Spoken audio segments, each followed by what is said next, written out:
friends, Romans, countrymen, lend me your ears. Ladies and gentlemen, you are tuned to the MC Lars podcast. This is episode 68. It is Monday, December 16th, 2019. We are on the precipice of a new decade. And when I look back at the past, now almost 20 years, I can't believe I've been doing MC Lars in some capacity for almost 20 years. My first MC Lars show was as Lars Horace, and it was March 11th, 2000. At the church, at the school I went to. And I billed it as an evening with Andrew, and I did Star Wars raps, Shakespeare raps. Nothing much has changed other than I've been doing this 20 years. So I'm sure a lot of you at the end of the year are looking back with nostalgia and just thinking, gosh, time flies quickly. And I think as you get older, you know, that becomes a stereotypical thing you say. I remember always hearing older people say that when I was young, man, where does the time go? But as you get older, time speeds up. And it was interesting talking to Ultraklystron, aka Karl Olson, because we hadn't hung out in real life since 2007. What? But we've been in touch, and I've always followed his music, and we worked together on stuff. He did the Telltale Heartbeat from the Edgar Allan Poe EP that featured Mega Ran. And it's just crazy. Life is crazy. And I think as I get older, I'm 37 now, I think about how patience is such a virtue, dude, because it's so easy to get anxious and wrapped up and want things to be on your schedule. But sometimes the universe has plans you don't know about. And that might sound kind of hippie, kind of California, Bay Area, you know, tech hippie, like, well, the universe has a plan. But I don't know. I think that's true. And I think part of what I've been finding through these podcasts is that I've nurtured all these amazing friendships and relationships with some brilliant people. And I love that I can use this platform as a way to share ideas, share the work of my creative peers, and meet new people. And I learned a lot about Karl this interview. I learned about his love of Japanese culture, which I kind of knew about, but he really schooled me on it. I learned that he's really been working with a lot of younger, progressive SoundCloud, emo, trap kind of artists, which is this new generation that I think a lot of nerdcore and old school people are kind of resistant to, thinking, oh, these new Generation Z rappers, I can't relate to that. But Karl's like, oh yeah, I've been doing anime raps for 20 years. So shout out to you, Karl Olson, and thank you for being on the podcast. This episode was brought to you by the following Patreon Larsians. What?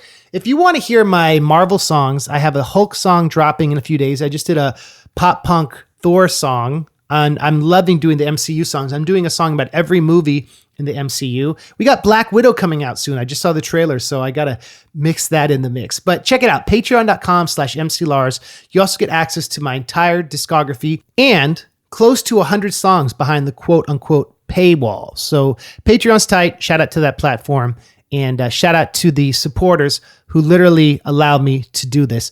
Brandon, DJ Glass, and Dan Sal. The new one, shout out to the old ones. Carlo, Patrick Zemer, and Brian Alred. Thank you all. You all are the best, and I appreciate you with all of my heart. So, Ultraklystron. A lot of you may know about this dude through a few different avenues. So, I first heard about Ultraklystron. There's this book called Other People's Property by Jason Tanz, who now I think is an editor at Wired. And he wrote this great book about white appropriation of rap. And he has a really interesting chapter on nerdcore. And I think it was the first time any academic rap history books kind of acknowledged nerdcore's existence. And he profiles Frontalot and Chris. But he also profiles Ultraklystron in this chapter because Karl was hanging out with Damien at PAX like 2006. And so he wrote a lot about him. So I was like, oh, who's this Ultraklystron guy? So I got into him. Then I saw Nerdcore for Life, which came out around the time as the Frontalot documentary. And Ultraklystron is very much featured throughout this documentary. But he went to get his computer science degree and worked at Microsoft and never really toured, but stayed mad prolific. And one of the interesting things we talk about in this interview is how, as a kid, Ultraklystron didn't watch a lot of TV. He didn't play a lot of video games. His family encouraged him to create, consume less, create more. That's always something I try to impart to my students when I do workshops. And just in general, you know, don't sit and binge watch TV. Sometimes that's fun, I guess, but like try to spend your time putting things out there. Even if you don't have 1 million views, even if you're not monetizing your content, if you believe in what you're doing and you experiment, go ahead and try it. And Karl dropped some wisdom, man, on this, on like, and what's happened with the world and why the OG nerdcore people are in a different lane now as these new young rappers have come into the mix. So this was a really fascinating conversation with a really sensitive, smart, brilliant artist. And I hope to work more with Ultraklystron in the future. I did a verse on one of his projects a while back. It was called Figures or Fendi. And it's a really honest verse. I re-listened to it after we did this podcast. I was in Maui doing a writing retreat, and I wrote that verse, and I forgot how honest it was. So anyway, we're going to listen to one of his new songs from his new album, Variable Undefined. It's called Gaming in Kyoto. So I'm going to play that at the end. Then I'm going to talk to you about next week. But anyway, this is my interview with the great Ultraklystron right here on the MC Lars podcast. Chew.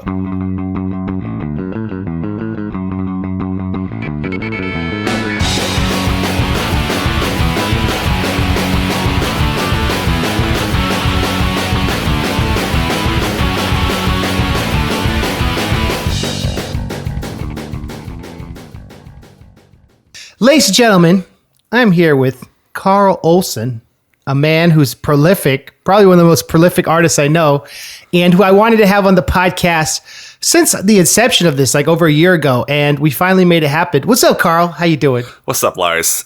Before we started recording, we were trying to figure out when we last hung out IRL, and we knew it was a long time, but we couldn't remember when, right? It must have been the High Dive with Frontalot.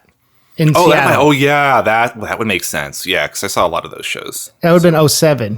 Whoa, 12 years ago. Yeah. So you're saying you went back to school? Yeah. So my timeline was weird. So like I went to community college at first because I really didn't know what I wanted to do, and I was already kind of aware that student loans were expensive. So I'm like, I will work out what I want to do at $1,000 a semester, not $3,000 to $5,000 a semester, which was good because I spent 4 years in community college trying different things and ultimately still landed on probably just computers. Yeah. And then all of this stuff with the documentary was starting to turn up right as I was wrapping that stuff up. So I was like, oh, okay. And I was also getting an opportunity to write for an animation news review site, basically in exchange for like DVDs and press badges. But I'm like, I should try and see what I can do with this too. And so like for a couple of years there, plus there was some back and forth, like my grandfather's health was beginning to fail. So we had to move him from Spokane to Seattle. So he was closer to us. So there was just, everything was hectic for a couple of years there. And then I was lazy about getting back into school. So finally in 2010, I went back to university and completed a actual 4-year degree in computer science at Simon Fraser University. It was also an opportunity, like around all of this runaround. So like in 2005, I first met Nurse Hella in line for MC Chris's set at PAX, and we were internet friends for a year, and then we started long distance dating, and we did that for like 4 years almost before we were like, hey, we should try and live in Canada and actually be in the same place. We'll see if this works. It did. Yay. So you moved to Canada from Seattle? From Seattle to Vancouver. That's a trip. I put 30,000 miles on my car. I mean, if you had to choose America or Canada, I think you made the right choice. Okay. So the day of the 2016 elections, Hella and I were actually in a hotel room because our basement suite that we had been renting since I was in university, she kept it while I was up in the States, and then we kept it when I came back, had a sewer flood because it was an older home, and the people who owned the house and were renting us the basement suite lived above us, but they never really understood to maintain things like the sewer lines, which were probably like old, like asbestos sewer lines. So they collapsed and it flooded into our basement. So the day of that election, we're in a hotel room. We're like, it's really bad. We're kind of technically homeless right now, but we're in Canada. We live in Canada, yeah. We have support. Like, it's one of those things that, like, it's heartbreaking because, like, I have all these friends in the States and they're, like, telling me things like, I had to ration my insulin and like, I can't afford, like, this. And I'm just like, I just can't, like my brother's worried about whether he wants to, like, stay on rolls sometimes because like you got to keep in health insurance and stuff. So it's really nice to be in Canada and have like that level of security. You understand like, oh, there's a lot of mobility, individual mobility that's available because there's a greater sense of social support here. And it's actually probably better long term for society because people don't just, oh, I had a cold and died. Like that doesn't happen.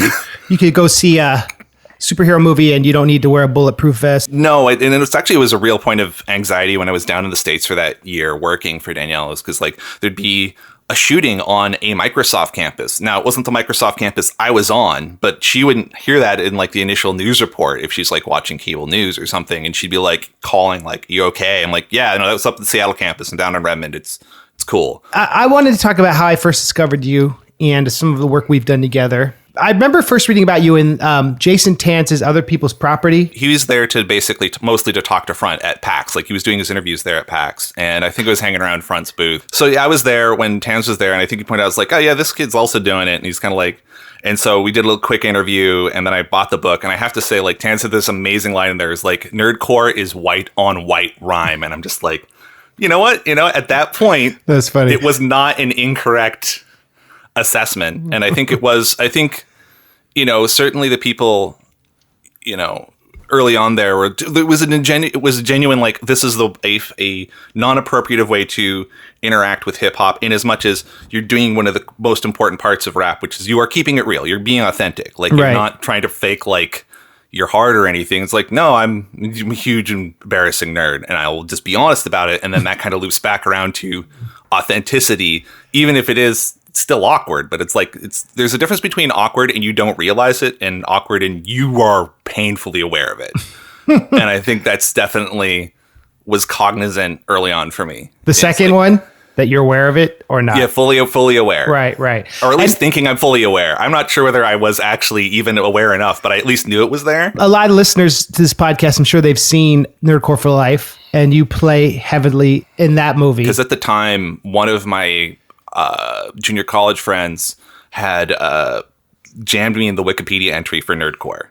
And I hadn't yet been excised from notability yet. That was the whole fight about it. What does that even mean when it's a subgenre of DIY internet friends, right? Well, yeah, and it's like, what's press? What's radio? Like, because I'd been getting college radio since even before I did Nerdcore rap. So it's like, can I point at this playlist in the Netherlands that played one of my drum and bass songs back in 98? Does that count? Wikipedia is fake news.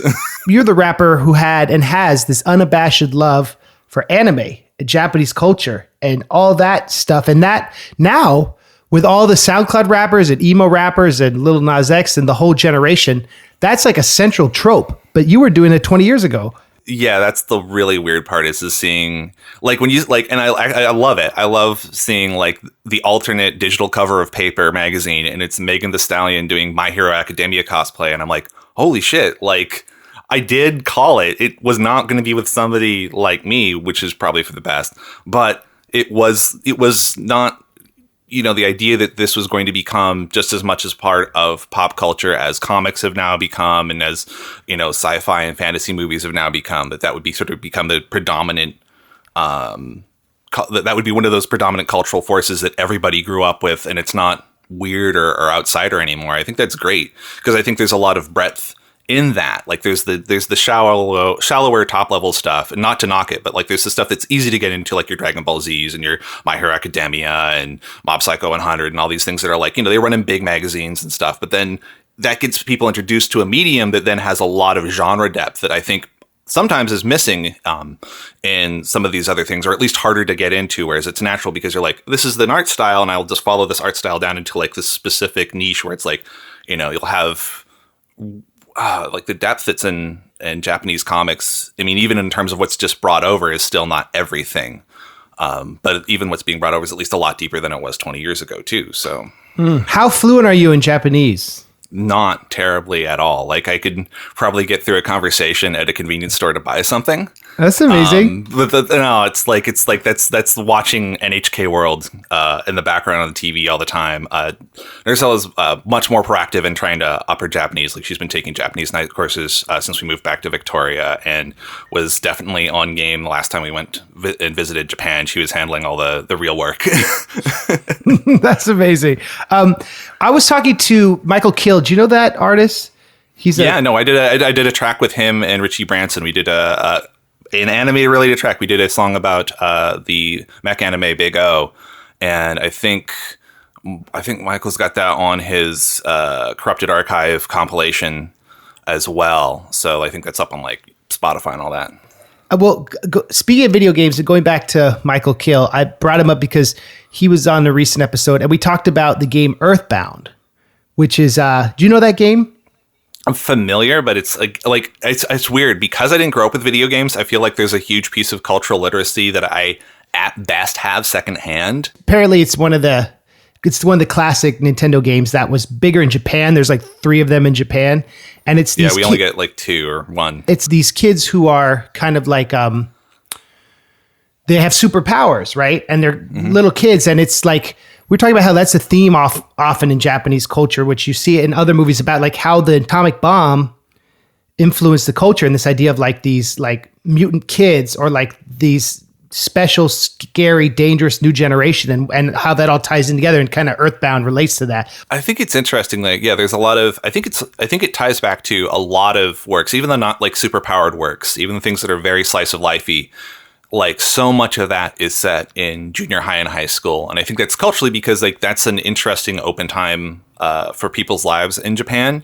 You'll get a little bit more that's college, but not everybody goes to college. So you don't see necessarily a lot that's set there. And that stuff gets a bit more grounded, even when it's like a comedy. They'll then like break dramedy usually eventually. Whereas, so, you know, I think it's sort of like if you're going to tell a superpower story, you know, it's like it's the rare work that's like about like salary men who get to like save the earth or anything like that. They exist and they're amazing pieces of medium. Like there's an anime called The Legend of Black Heaven, and it's about this washed salaryman who used to be a like metal rock star guitarist. And one day, this alien woman comes to him and says, like, we need your hard rock power to save the universe. He has to go on a spaceship and like shred. And then he has to like reunite his band because they need more power. And it's all these old like wash dudes. And it's just amazing. It's just so heartfelt and over the top. But it works also because it plays against all of the usual tropes, which is like normally it'd be like if there was going to be somebody who had that kind of thing, they'd be teenagers, right? Like hands down. And I think it's maybe even more so now because there's been a break recently with a lot of the anime and manga stuff towards what they call isekai, which is otherworld stories.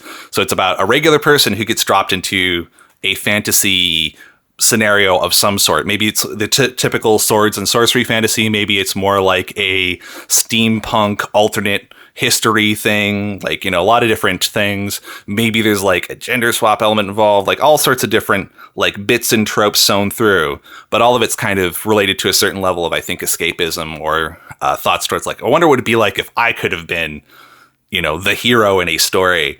And I think I think it may also be sort of why there's a bit of that reflective element towards the youth as well, is because it's like, what if my youth was different? What if I had like superpowers or had been in the middle of like, you know, I'd had like, and it goes both like, you know, it goes both ways. It's like, what if I'd had like 3 suitors and it might be, you know, a girl with like a bunch of like beautiful guys who are interested in them, or a guy with a bunch of beautiful girls and interest in them, and like those ongoing tropes in anime and manga that are like big surface level stuff, but like you see it and you're like, some of that's just like the writer being like, yeah, that would have been sweet, instead of being like the guy in the back of the corner who's just like writing comics and stuff and learning how to draw.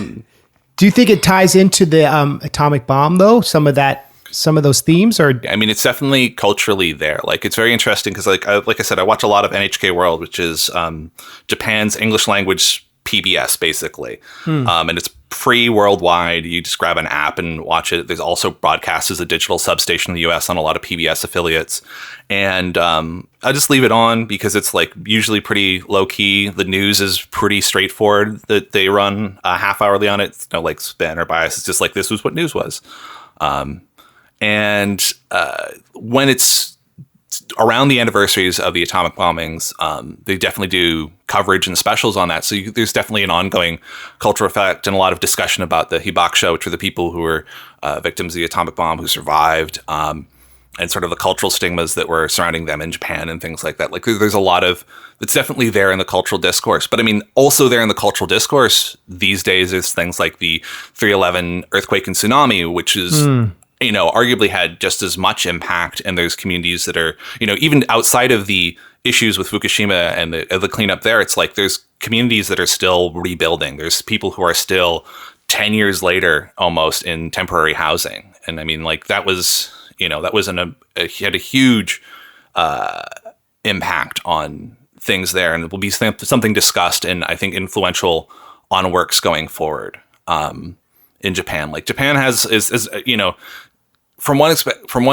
one sense, like the A-bomb's a huge outlier. On the other hand, like Japan has a lot of natural disasters as well. There is already a culture of disaster preparedness there that's, I think, unparalleled probably elsewhere in the world because it's seismically active, it's volcanically active. There's, the tsunami risk, all of these things that make, there's flooding very regularly as well. Like they just had some huge rains, and you're just taking a look at the neighborhoods, and they're like, there's farms that are basically were being run by older people, and like there's no way we can reset from this. So Godzilla too, right? Yeah, the idea is that like there had been like an underwater nuke or something, and I think they play with that origin story back and forth. I mean, it definitely plays into a lot of the visuals of extreme events or extreme power. Like even Evangelion, as much as it leans on like Evangelion being one of the most important Japanese mecha series, robot series, it leans a lot on like Christian imagery as window dressing, but like ultimately there is the way that they're drawing at points the comparison of power is like even a nuke can't stop them, right? Like that's the whole point. It's like that you can underline that point as a shortcut 50 years later just by making that point, because if there's any place where that's going to immediately land, it makes some sense. I don't know. It's interesting because there's an impact there, but Japan's also like these days really good about borrowing from other cultures and then iterating and experimenting on it. Like you'll hang out in a place like Americamura in Osaka, which is very fashionable and very cool. Like they've got like a Supreme store and Adidas Original store and all these like really fancy, high-end Western brands like Hysteric Glamour, all these things, Avrex, all that. And you see then also little local stores that are like iterating on that and bringing their flares in and doing like brand parodies and stuff. And, it's a very like there's pockets, like it's such a big place that there's pockets of like amazing experimentation and iteration. And I think that applies to like, it comes back into like the manga and anime too. Like there's the big surface level titles, but then there's like people working in short form stuff that are doing incredibly experimental stuff, and then maybe that doesn't necessarily get recognized in Japan, but then like they're doing bumps for Adult Swim or something. And like there was a time where there was like a huge separation in the pop cultures, and I think they've not necessarily fully met in the middle, but there's enough shared language between them where it's like you'll have multiple shows now. Like you'll have shows like Steven Universe and OKKO and Avatar: The Last Airbender, and they're all, if not explicitly leaning on anime things, constantly referencing things. There's constant there's constant subtext that is not appreciated unless you've watched this show or that show. And that's then so obvious to the Japanese audience that you have Japanese animators doing guest animation on American shows. And meanwhile, those people, when they're doing their Japanese shows, they're putting in the American animators as background characters in their anime. Like this cultural sharing is in the, like, I mean, one of the best 3D animators in anime in Japan is a dude who is originally from France, called Thomas Romain. I'm not sure how to say his name correctly for French, but like he started doing initially sort of like homage type stuff, and it was so great that he works in Japan now. Like he does 3D stuff for like major shows from people who like created culturally seminal anime, like the guy who did Cowboy Bebop, Shinichiro Watanabe, has Thomas Romain doing 3D on his spaceships and stuff. Like that's tight. Like animation generally, I think, has become a lot more cross-cultural, because I think if you grew up like being into animation as a kid, and basically since Toonami, which was the big US anime block on Cartoon Network, started, if you had any chops for animation, anime wasn't going to be separate anymore, because you saw all these great anime titles. You saw Dragon Ball Z, you saw Tenchi Muyo, you saw Big O, which Big O itself being a bit of a genre fusion because its aesthetic is heavily copped from Batman and from Art Deco, and specifically that Batman the Animated Series stuff, because it was the same studio that in Japan that was doing Keys and Tween works for the Batman Animated Series. Like already that blending was happening 20 years ago. Now, yeah, you'll have people who were doing the culture sharing is amazing. And I think towards that end now, there's a bunch of stuff that maybe, in the late 1980s, early 1990s would have been hard to bring over for a lack of cultural understanding. But like the best-selling comics now are not US comic books. The best-selling comic books are manga. And it's been that way basically since the mid-O's. Like Dragon Ball Z, Fruits Basket, all of these things have been outselling, the single paper trades for over a decade now. And so the extent to which it used to be like, oh, we've got to turn these rice balls into donuts in Pokemon. Why would you do that now? There's no point. Like even in the Midwest, people would be like, yeah, we know what sushi is. Nerdcore used to be this proprietary access point to all these things, and like, it used to be like, oh, if you wanted to talk about really go into something nerdy, and also rap or make music, then you're going to be out in that pocket. And now it's like, no, like Lil Nas X had a music video and it's just literally chowder. It's literally right. a Cartoon Network cartoon. That's amazing. Like that's, JID literally called the song Ed, Ed and Eddie. And the music video is animated in that style. And I actually interviewed those guys once at their studio, the guys who make that show or made that show. I don't think they would have in their wildest dreams thought like they had that kind of reach, and that then 10 years later, after they finished their show, like people would be making raps referencing them and referencing their visual style in a rap music video because they thought they were making, especially with some of the aesthetics they're leaning, they're like, maybe we're a bit too much in a suburban kind of pocket. And like, no, animation as a medium in a sense, because it's abstract, I think has a lot of opportunity to reach across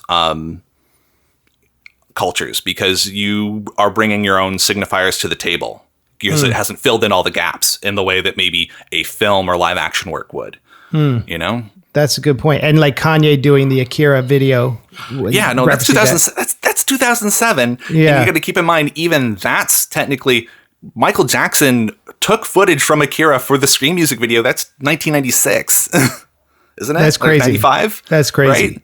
Right? It's really come a long way. And it makes me think about with like people now watching YouTube instead of Aqua Teen, and people who like the tastemakers that like made Fred a lot of Star now being kind of dispersed on Reddit, and all the emo and rap stuff that I came up in now being like SoundCloud. Do you think that me, Chris, and Fred and all the old school guys have kind of fallen off? Like I remember Chris was always touring with like emo acts, and it was always, you'd hear the crowds like being like, oh, that's first rap show, and it's just a dude with an iPod, and like it's just like people enjoyed it, but they didn't always get it, and I felt kind of like that must have been weird, right? But and then it would be bad too, because there'd be a lot of people who were just there to see Chris, and then like Piebald's going to go on, and they're like, hey, bye. Right, all in his booth or have left full out. Now you can have an act, like it's like amazing to think it's like not only can say what you want about Chris, like I'm gonna get into that, even though those nerd signifiers don't mean you necessarily have to do nerdcore. You can aim broader. I've worked with people who aim much broader. Like my most listened to song on YouTube isn't my song. It's a song I produced for a kid who's now LA based, but at the time was I think Hawaii based, and it's like total emo trap stuff. But it's got an Evangelion music video on it, and my beat's pretty chiptune-y, and it has almost 1 million views on YouTube. And I'm like, what? It's like, it's one of those things where it's like, I don't think these changes exclude artists, because it hasn't excluded me from opportunity. It's like follow people, and when somebody makes a call out for a beat, or is like, hey, do you want some, anybody got something for me to jump on? You can always reach out there. Like, I think it's interesting to see like Rand's touring with Mickey Fax. Like Mickey Fax is obviously a bit more mainstream. He's there on Shade 45 on Sway in the Morning, killing it. But he's killing it with like just game references, nonstop bars on that. And you're like, on one hand, I could argue like Mickey Fax is an amazing nerdcore rapper, because that's clearly core to the thought process of that freestyle. But on the other hand, you can just be a cool rapper. Right. I think that's the difference now is like, if you've got chops, and I think most of the people who were able to make that tour, it wasn't just connections, it was also skill. Connections make a big difference. Like, I think that was super. One thing that's been interesting listening to your podcast is hearing how much it's like, oh man, yeah, an agent would have been a good idea. maybe I should have sent more things into labels, like those kind of little dumb thoughts. But those that stuff plays in, but also it's a lot of it's just drive and talent. And on that basis, I think as these things integrate more into pop culture, there's a pocket there. I think also the way you've specialized more with some of the lit hop stuff is like, I don't think there's ever going to be a lot of people doing deep cut books necessarily in rap. It'll be there. Yeah. And like, you'll hear like mainstream rap artists drop some like great authors in their stuff. Like it's not absent. I'm sure every time you hear that on the radio, you're like, that's great. Right. But I think that's another thing. It's like, even when, like, I remember when I first heard Richie's stuff and like, I'm like, well, this is sort of like bigger picture anime stuff. I'm like, I thought to myself, it's like, yeah, but that's never been necessarily my lane. Like, yeah, I'll talk about like Gundam or Eva or these things. It's like, I'll also talk about way, way, way deep cut, not even officially out in the US stuff, and will never be so. Like, so there's always also the possibility of leaning into your stuff in a way where you show your talent and knowledge in that space. And I think that's something I've seen, like I said, like you and Rang do that stuff, I think, on a pretty regular basis. I think Front with his most recent record, I think it's only Front can write a record about being sick of the internet because he's been on it way longer than everybody else. Like he has a perspective on it that goes like, I start like the mailing list, HTTP forum days. He starts in the dial into a BBS days. That's a very different level of perspective. And he's old. He's just an old man. On one hand, you say like sales are falling off. It's like, yeah, but that's just streaming. Like nobody's doing like. I think that may be something. I think the other thing that's different for us, and like something that like you guys are going to have to lean on, and that I get to like opt out of because I'm just like more at the hobbyist lane, is like modern media is so parasocial. It's like there's an argument even for like what we're doing right now in terms of recording a podcast. We should probably also be like live streaming on Twitch and then like reacting to audience things and all this. It's like it's this hyper parasocial thing. So it's these relationships that you have with people online that aren't actually real but feel real. Okay. I'm sure I'm not explaining it that great, but that's kind of the gist of it. There's some great documentaries on YouTube about explaining what the Parasocial Hell series of documentaries that's really good. I was introduced to them through my little brother. And they break down like how the modern the way these YouTubers are cultivating fame is like every YouTuber is your friend. Like you're always invited into their bedroom or their living room or whatever, and they're always talking to you, and you're playing video games with them. And it's a very different kind of fame. Like if you think about like when we were looking at becoming musicians in the late O's, right? Right. And how everything was structured, even taking like the disruption of Napster and all that stuff out of the question, just in terms of like, what would you do? You would be like, I'm going to get a booking agent. I'm going to get a manager. I'm going to get these things. Right. And now you can go direct. But the consequence of that is you have no isolation. You are going to build your entire audience by live stream. Like that is parasocial audience building like 101. Hey, we're doing this boring thing. We'll take a Q&A while we're otherwise doing something. Right. So that they're maybe more likely to stream more, or maybe more likely to buy a merch or something, or turn out to a show. And it's that like, I think that's like that, but that actually requires, I think, a very different kind of personality than fame maybe necessarily used to, or narrows it at least, because it becomes like you not only have to want this, you're going to have to want the idea that like you're responding to your DMs constantly. You are going to be right. Like remember when you did your AMA and you responded to every one of those questions? Right. Yeah. That was brilliant. Thank you. Yeah.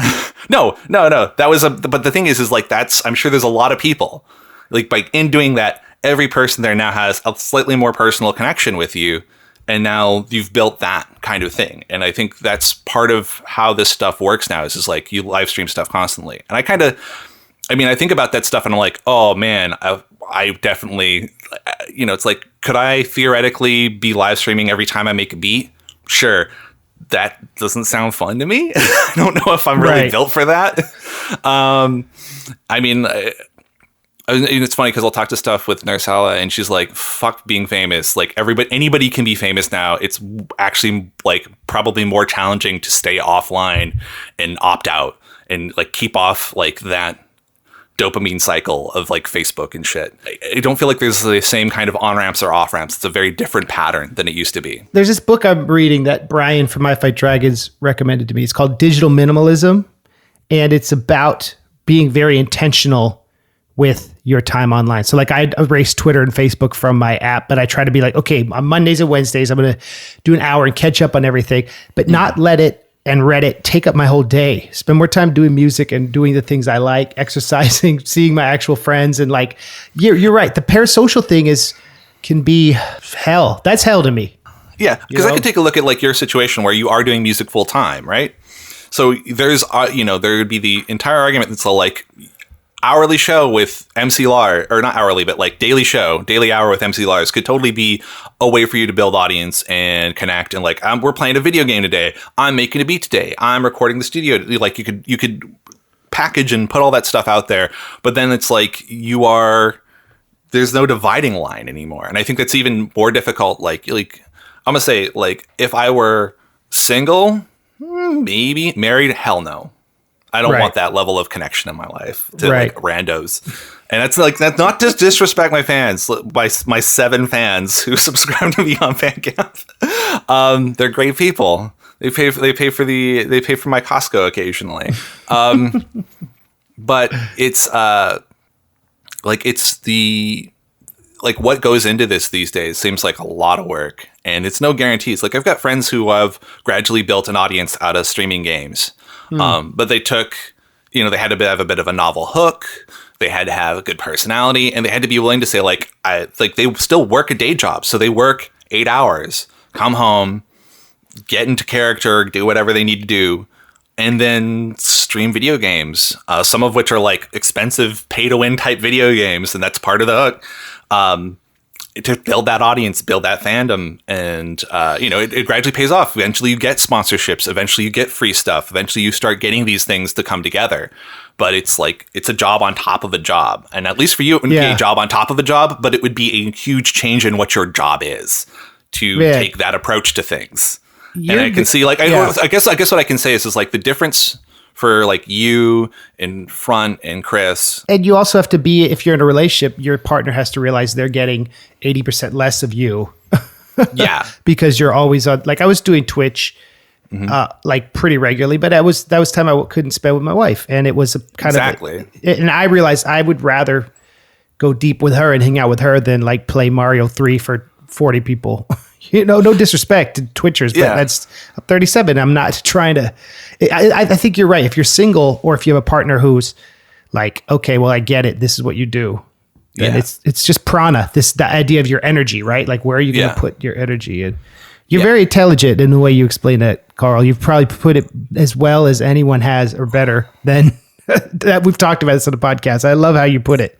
It's something I've thought about because I'm thinking, I think in terms of like, I do put out a lot of stuff. So how does that not translate into other things? And it's like, well, there's different kinds of work that you have to put in to make those connections. Now, some of that's just, it's the, you miss 100% of the shots you don't take, right? It's the old hockey saw that I learned almost immediately upon first being in Canada.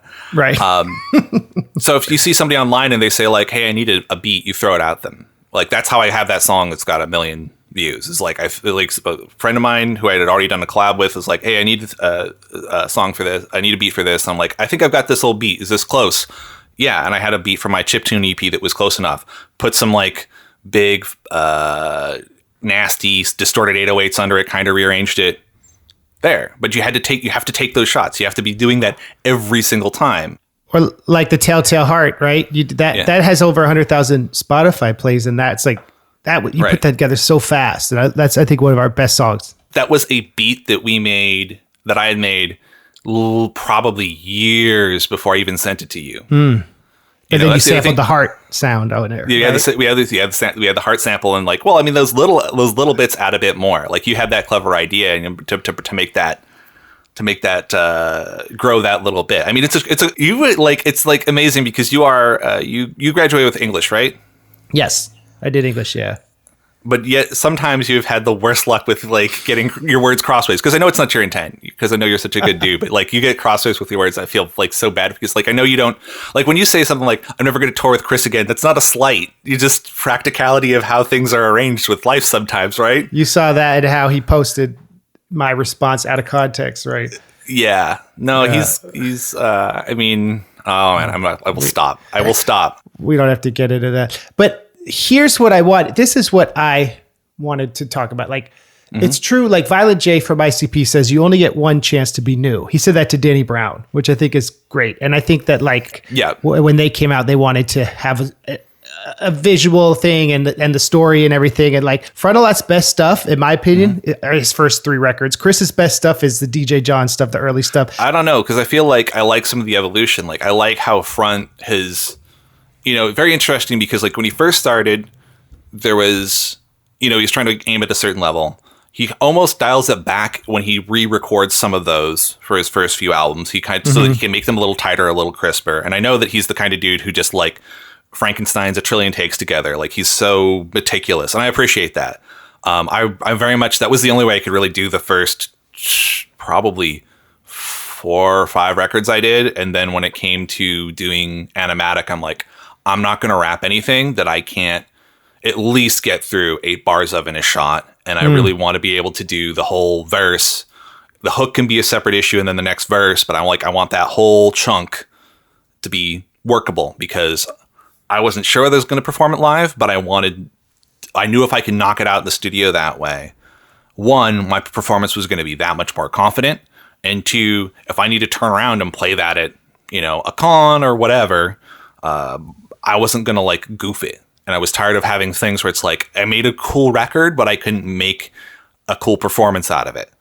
Like I can make an argument that's like, if what you want is like super, just lots of kind of fun anime-y referencey kind of stuff, like, yeah, probably up through Animatic, like that's what you're going to get. And then I really start switching stuff up from there on out. And like, yeah, my most 3 recent records are like alternative emo trap nerdcore, because I'm like, I'm just going to switch it up. I don't, I have done 13 records. I'm going to make myself super bored if I don't switch these things up. Your Crunchyroll and chill reminds me of Fetty Wap, that kind of stuff. That's definitely like, there's definitely some, the ad-libs are definitely very like Fetty Wap on that. Yeah. It's like, so, but the thing is like, so that's, I start playing with that though. I start playing with autotune on the record before that, on Unwarranted Self-Importance, which I felt was just like a great way of summarizing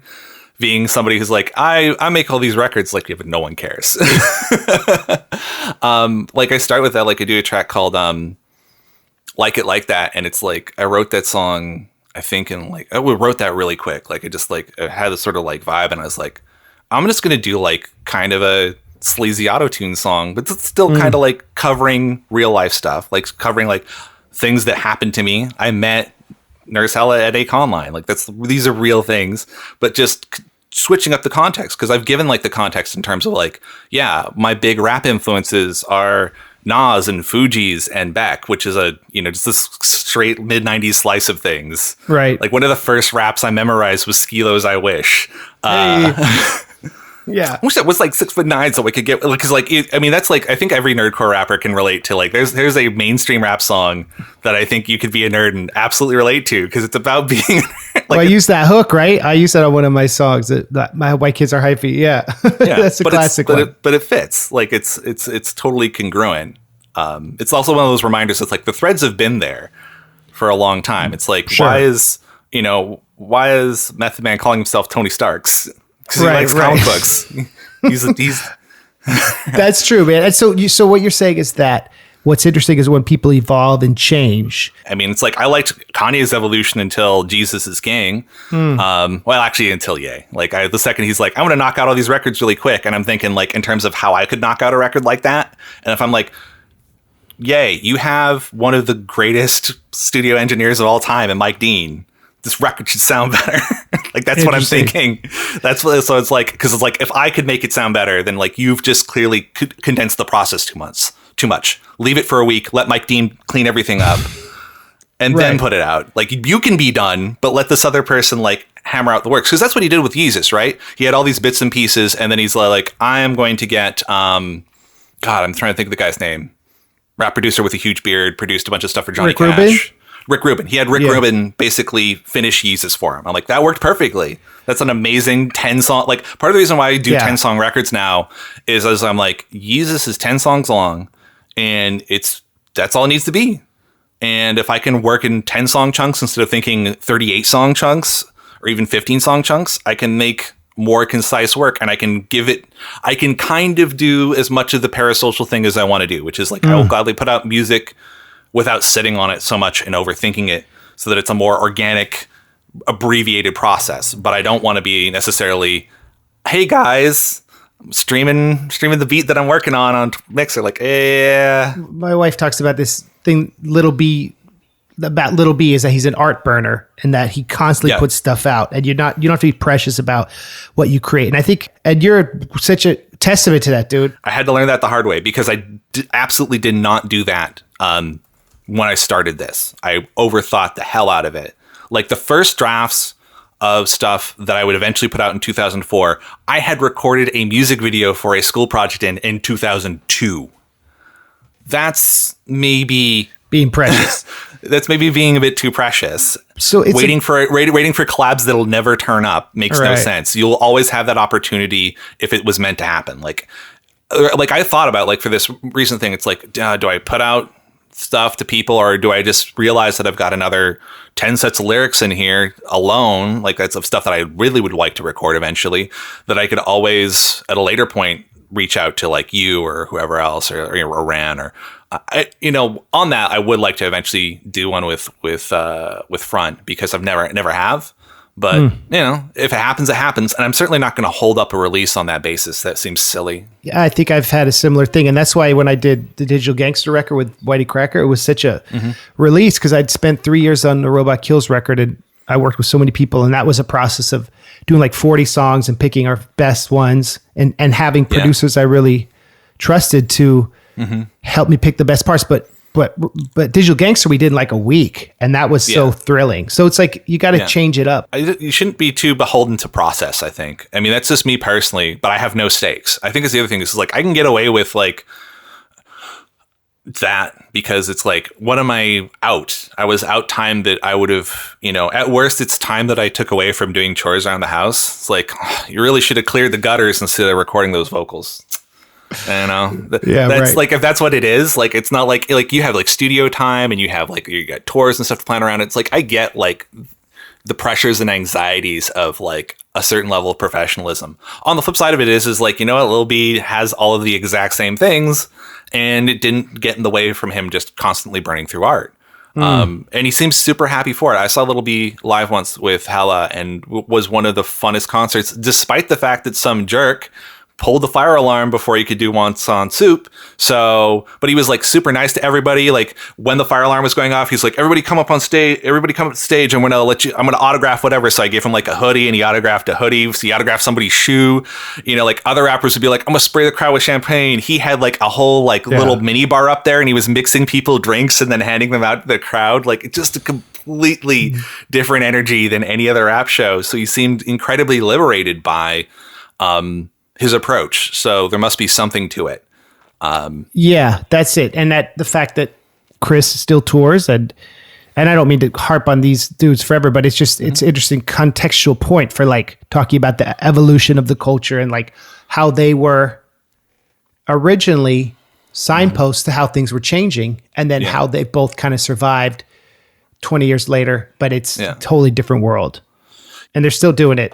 And I think it's also like it's a good world in as much as somebody like can come up in that very independent lane, doing like one kind of thing, find an alternate path. Like they may start like, I'm making like YouTube edits, and then you can find these sort of weird pathways forward where you find your spot. And again, you didn't have to have anybody around you pushing that. You can kind of organically move in a very open public space at the level of comfort you're, with as much transparency or occlusion as you want. and do that before you have to like consider the real hard business parts of it. And in fact, you can theoretically just do this stuff as a hobby with a lot and be a big hobby that you're putting all, that is your spare time. It is your marathoning Netflix shows. It is your video games. Because I think that's why, why am I so prolific? It's like, because instead of watching a bunch of TV or playing video games or whatever, it's like, this was the thing that I did to kill time when I was 15. So the only difference is now is instead of that being into like a terrible Tascam 4-track recorder with like my sequencer, and then maybe slightly a little later into a computer, like everything I have my cell phone is a better software synth than I could have ever had in 1998. It's got so much more capability. I can do so much more with it. It's got like effect stacks. It's got compression. It's got all of the bits that I need to make cool beats. And I'm thinking actually, so apparently you can record vocals with Fruity Loop Studio Mobile. And I'm so tempted just because it would be another challenge, another interesting way of playing with it as a hobby to be like, I'm going to just do the whole record off the phone, including vocals. The phone mic, or do you plug a USB mic in the... I don't know what I would do. Yeah. I would be kind of curious because if I'm going to process my vocals anyways, does the phone mic matter? I'm kind of curious to find out. Like, it might be compelling. That's tight. Like, I mean, I guess it's the kind of thing where it's like I'm at a point where it's like I've made records that I'm very happy with, and I've also gotten to the point where I feel comfortable. Like, it took a while to be comfortable being sad on a record or being really raw on a record. Because even in like, I mean, arguably you could say like, well, what about Romance Language? That's 2007. I'm like, yeah, but even there, I'm like, I dodge and I can hide things behind anime references. Now I'm just can be kind of be like, yeah, it sucks. Some of my friends are dead. That's sad. And I can put that on a record. It sucks for my friends. Some of their friends are dead. That's sad. Right.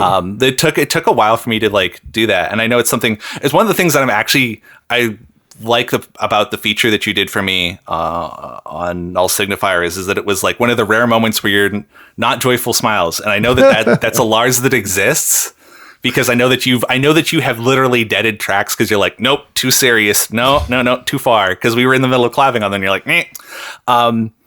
But it's neat that I could draw that out because I think it is. I mean, I guess the other side of it is like, if you're feeling like you want to change things up, just do it. There's a relatively low risk in trying because it's not how it used to be. Like, you've got a mic that's good enough in front of you right now for the podcast that you could like scratch out a bunch of stuff, just try it, see how it sounds, throw it over any old beats that you have handy and see what different perspectives you want to try. Like, I think it's these kind of things where, what was it that Jello Biafra said in one of the nerdcore documentaries? It's like, this can be like a box, a prison. The label can be like a prison.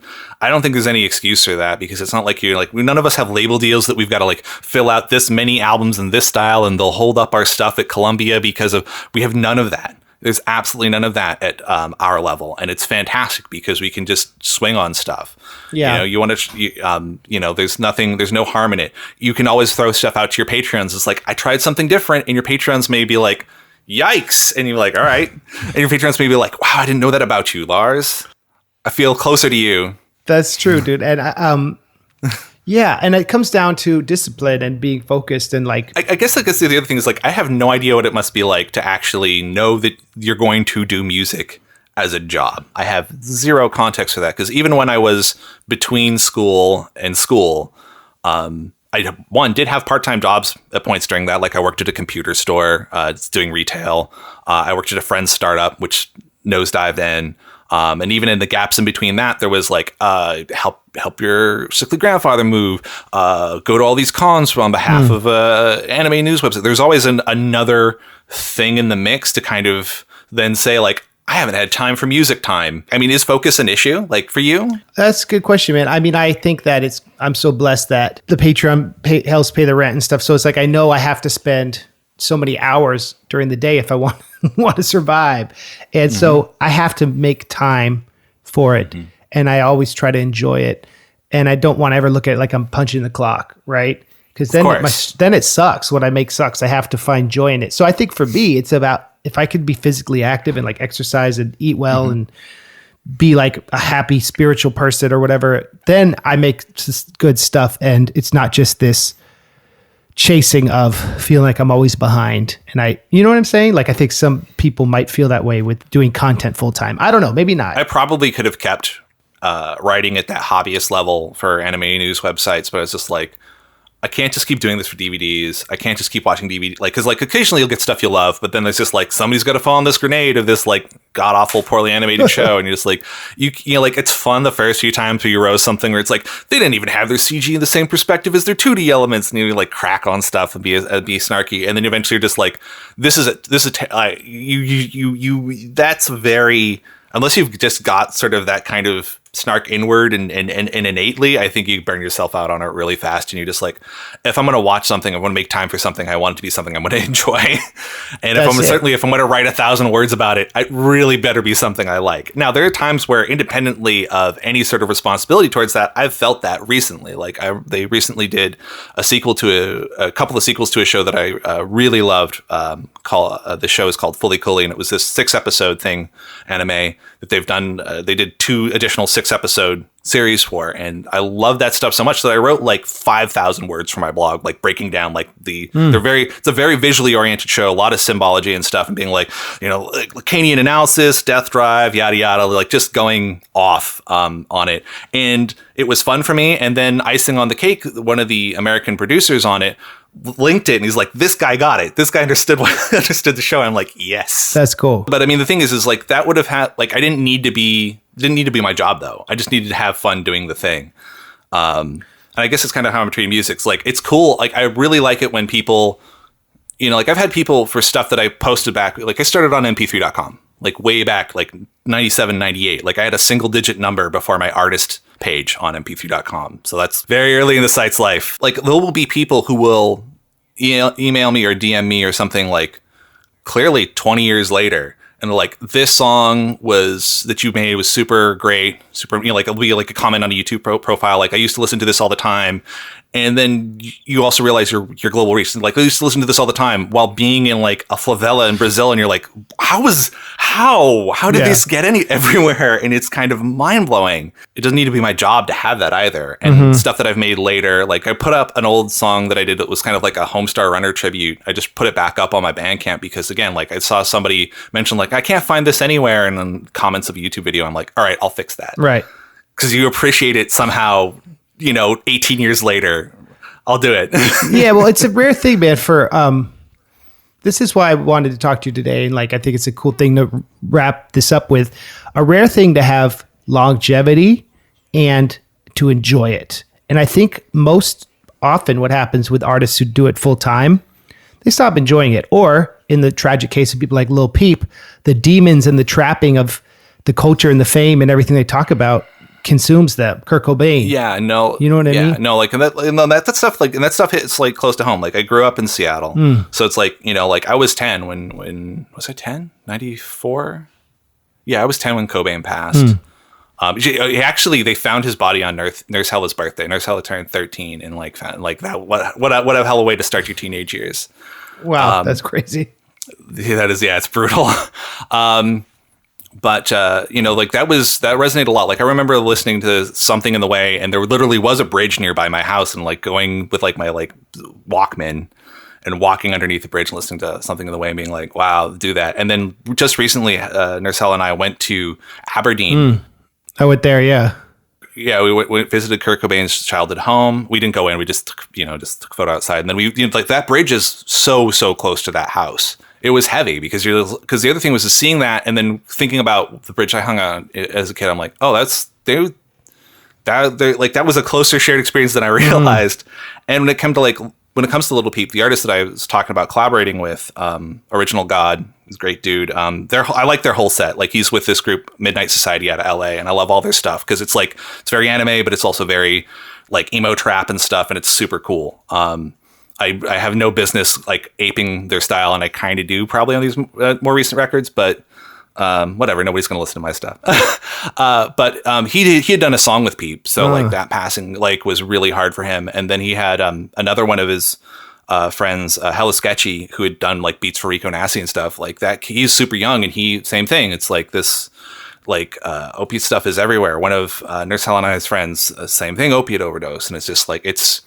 You know, I feel lucky that I dodged a lot of that stuff. Like I was in a position, like I grew up in a household where there was like no drinking, no smoking or anything. And that stuck with me, and it didn't break into my 20s either.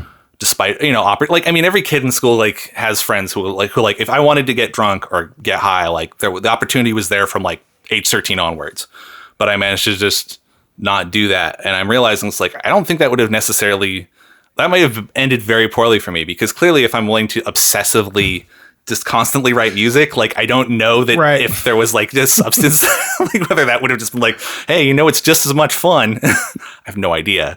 But it is tragic, because it's just like, there's like, I really like Lil Peep stuff. I know like not everybody in rap's like, this is new rap stuff. I'm like, I like the way that stuff sounds. Like, it is really neat to have, it's such a different, it feels like like, I know like you were one of the pioneers of like kind of fusing kind of more modern emo and rock stuff with rap, but to sort of hear that combination of like, here's these clearly like, Sunny Day Real Estate kind of shimmery guitars, and then here's like a Lex Luger trap beat, and seeing how that goes together, and then with just the right vocalist who's like maybe a little Brad Noel, maybe a little Green Day, just that right balance, just a tinge of auto-tune, but not too much. It's like, wow. That kid could sing so well. That was what made it work. He has so much emotion, right? That's why I loved his stuff. I mean, I think it's the other thing is like being open to new influences. Like, I don't think I would have made my last 3 records the way I made them if I weren't kind of adjacent, at least, to people who were in that loop.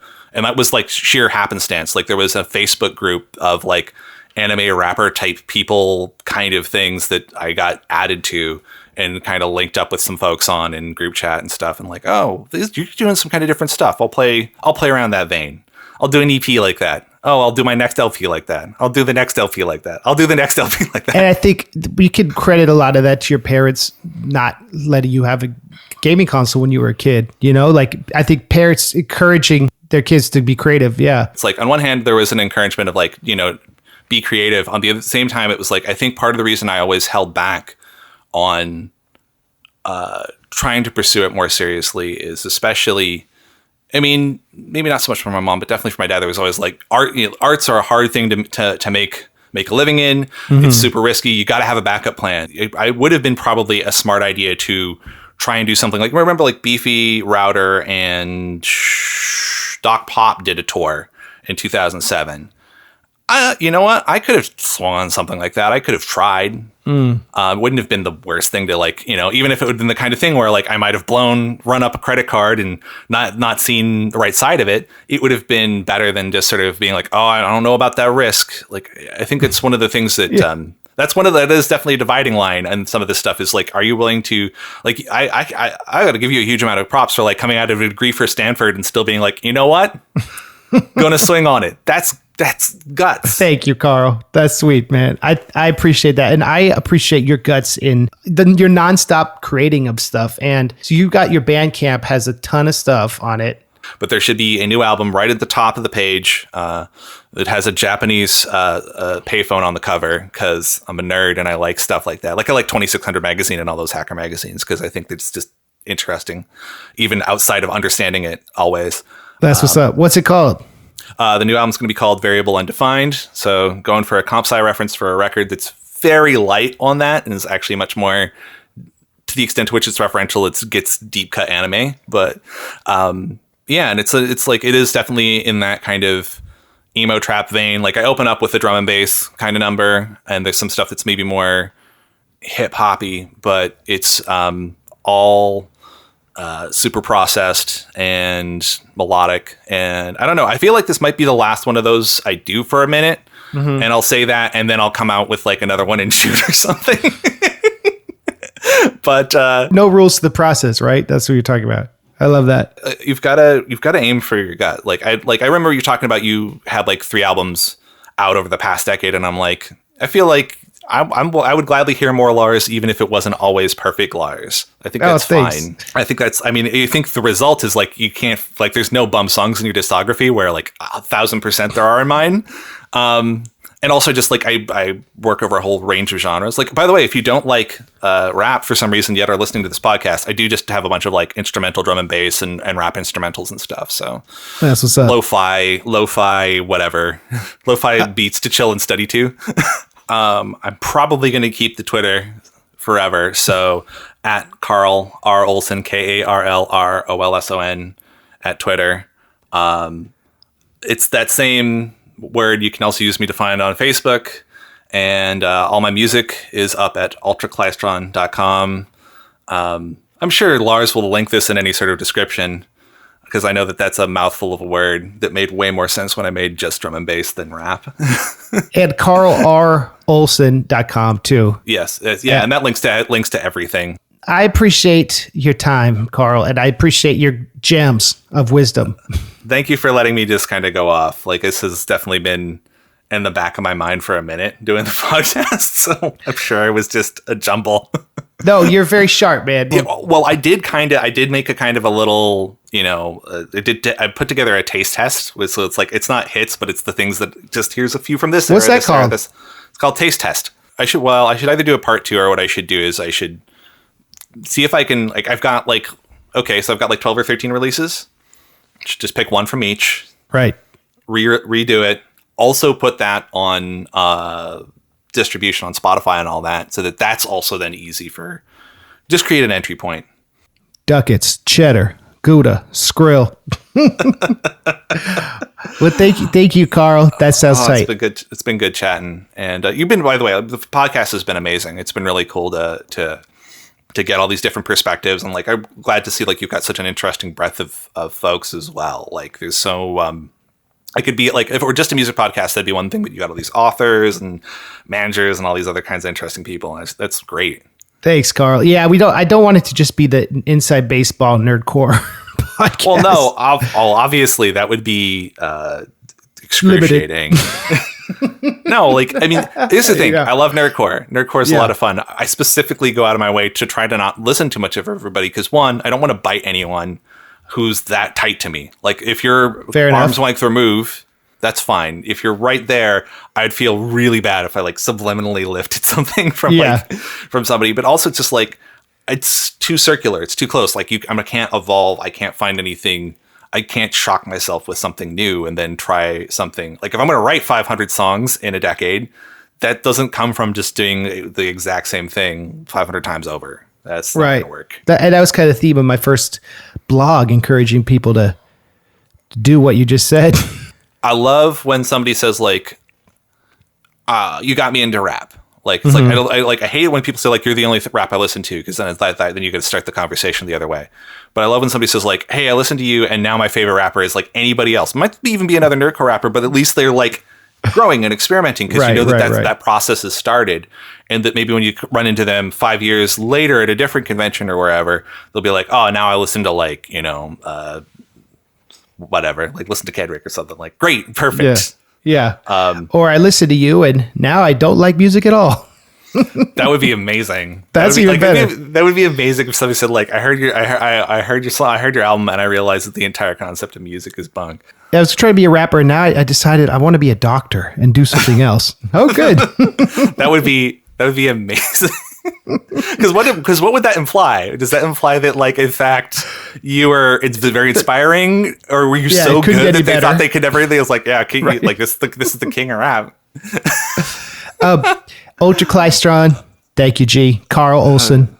This has been tight, and I encourage everyone to check out your vast discography. And I'll talk to you soon, buddy. Yeah, talk to you later.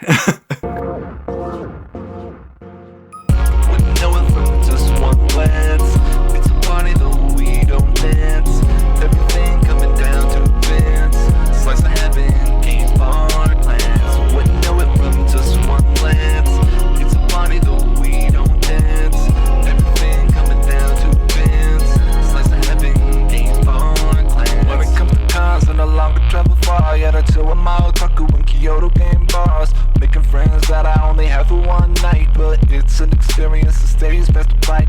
Don't be tripping, man, I'm still not sipping. Sip on Caprico and Coke, ice cold glass dripping. Cosplay service, keep the clientele enthralled. Figurines gold, kept behind glass walls. Twice this on one side, Wahoo keep it all together, cause it's true otaku life. No time to move about abstract pains. Inflicted by the outside, no, I'm here to game. Down to play a werewolf, cards against humanity. If that is too basic, then success candidly. Tabletop to cabinets, consoles to mobile games. I'm just here to cut loose, all I wanna do is play. Wouldn't know it from just one glance. It's a party though we don't dance. Everything coming down to fence.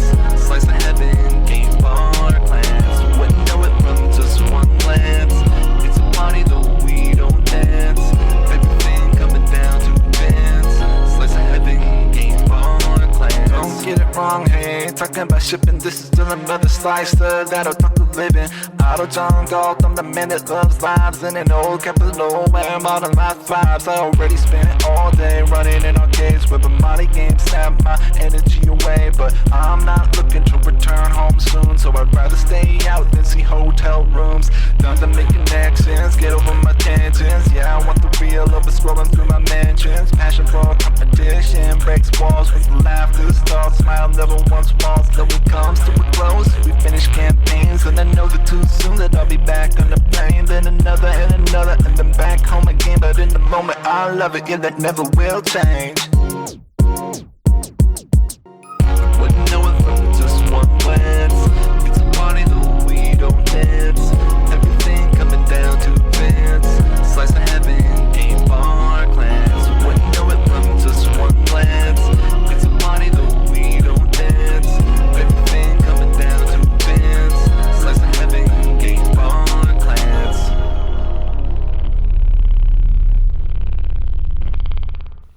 Thank you, Karl.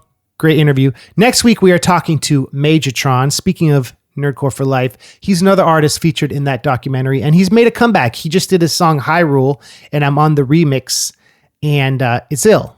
It's great. So I talked to him about what he's been up to and Japanese culture and all that. So check that out. Right now, we have the MC Lars. Patreon Larson of the week. This is Will in Ohio. Hey, Lars, this is Will. So, first time I heard your music, I was at work, sitting in an office I didn't really deserve to do a job that was above my pay grade. And, it's a story you've probably heard a lot, but I had a friend recently pass away to suicide. And 23 came on, and, big, awesome, manly me absolutely lost it. I snuck off to the restroom, and, I had my manly moment of just embracing how I felt about everything, and it was heavy, and it was serious. It was a very big deal, a very meaningful moment for me, and that song has carried a very special place in my heart, a very significant feeling of camaraderie. I don't even know if that's the right word. Unity? Use a better word. Knowing that other people have been through this and suffered and sucked, and that we've come through the other side, and that we have each other and can lift up other people. It was very empowering. It was very motivational, and it was very meaningful. It was a big deal, and it's going to be one of the most meaningful moments of music in my life ever, and I appreciate it. So thank you for that. Wow. That was emotional to hear. Thank you, Will. It really means a lot to me that song meant a lot to you in that moment. And that song has had a surprising resonance, tragically. A few years ago, I went to my college reunion. Now this is 5 years ago. It was my 5-year college reunion. And my wife, now, we were then dating. She came out to meet my friends, and I did a talk about what I'd been up to, and we were leaving, and we drove up to Marin County where I was living to go to the movies and hang out instead of going to the after party with all my former classmates. And I remember she was sleeping in the car, and I remember I cried driving up because it was such a hit in the stomach that I would never see my friend again. And here I was back at this place where we had all these memories. And and now coming up on another 5 years, like almost 20 years since I knew Pat. It's just, I talked about at the beginning of this podcast about like the feeling of how quickly time passed. And I don't know if you guys saw this year, I did an article about how I'm kind of retiring 23 because it always makes me cry when I perform it. And I want to help preserve Pat's memory in other ways. And depression is such a just vitriolic, surprising, heavy, whack, real thing that, there's always someone to talk to if you're feeling sad. And if you've lost someone, there are support groups for that. So, Will, that was a beautiful message, and I relate to you, man, and I appreciate it. And yeah, I hope you're doing okay. Thank you for sharing that story. That's incredibly meaningful. All right, y'all. Well, the holidays are coming up. I hope you guys can listen to something else next that will make you laugh and smile or something like that. And I appreciate you all listening. I appreciate Karl for his time. And thanks for being longtime supporters. This podcast now, if you look on Apple Podcasts, it's cool. I started in 2018, so now we'll go 2018 through to 2020. And so time flies, but I'm going to keep going, man. Keep going. So thank you all for listening. And if you want to be on the podcast and share a message, get a free t-shirt, join the Patreon. I'll give you the phone number for the Google Voice. All right, Majortron next week. Thanks, everyone. Bye.